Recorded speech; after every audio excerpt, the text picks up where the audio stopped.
name is Jim Coffey, and this is in regards to my lawsuit against San Diego Harley Davidson for negligently installing my brake and throttle cable, which damaged the paint job on my bike. So here's my VIN number, and then I'm going to pan up to the tank and show you exactly what I mean. If you look here, there's my gas cap, and there's a big scuffing on the right side of the tank. That scuffing was due to the fact that the cables were not run on the right side properly. They should have been run on the outside of the handlebar like the clutch cable was done on the left side of the bike, and I'll show you both sides in a second. But in addition, they also didn't provide a long enough shielding, and not only that, they had to know this. Their job is to install these cables. I'm pretty sure that whoever put these on just figured I'd be long gone and said, the hell with this guy. We're just gonna screw him over and let the paint wear later, even though it's our faulty install. I have proof that this was how the bike left the shop. So let me show you how they ran the cables. So again, this is the damage to the tank, and now I'll show you how they ran the cables. As you can see, on the left side of the bike, the cable is run on the outside.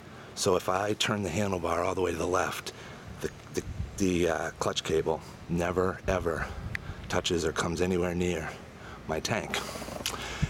On the right hand side, you can see I have the brake cable and the throttle cable, and you can see that little rubber shielding there on the right. That is to provide a smoother other surface because these cables are ridged, and so that was to prevent from any damage on the tank. However, they shouldn't have been designed to rub on the tank in the first place. They should have been run on the outside. As you can see, that cable goes on the outside. These three cables go on the inside. And not only that, the shielding I'll demonstrate for you isn't even close to adequate.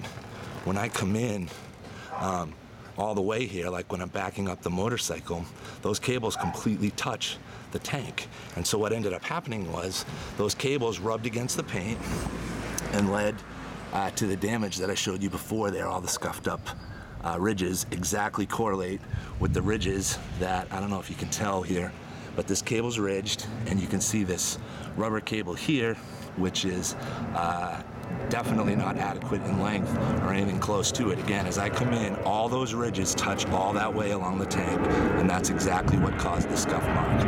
I have the pictures that San Diego Harley mailed me, my bike sitting in front of their shop, and you can clearly see the short cable here and that they're run on the inside of the bike. If your job is to install these cables, you know damn well that they're never supposed to touch the tank. So whoever did this, just doing a cursory little test like that, can easily see that the cables completely touch the bike. Not only was this negligent, it was beyond willfully negligent. They simply said, okay, this guy's gonna leave the shop, the problems to the tank aren't gonna show themselves for months, so we're gonna do this half-assed install, leave it like this, and let him foot the bill on the paint job. Well, it's not gonna happen. I'm taking San Diego Harley to court because these cables could have frayed if I hadn't caught that that was the cause. I thought it was gasoline maybe that had been leaking at the tank, and I've been very vigilant about cleaning up and stuff like that.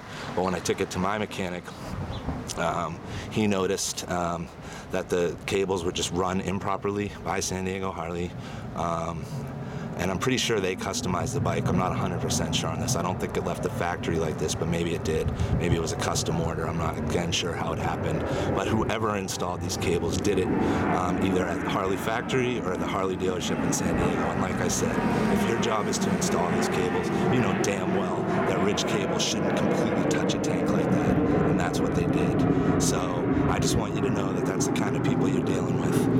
They're willing to do something that willfully negligent, just to save them the cost of either getting the proper length cable, the proper shielding, or even yanking these cables back further in some way. I mean, there's all sorts of stuff they could have done, but they chose not to, and they took the easy way out and led me to a damaged paint job. So I just want to let everyone know that's what you're dealing with when you deal with San Diego Harley Davidson.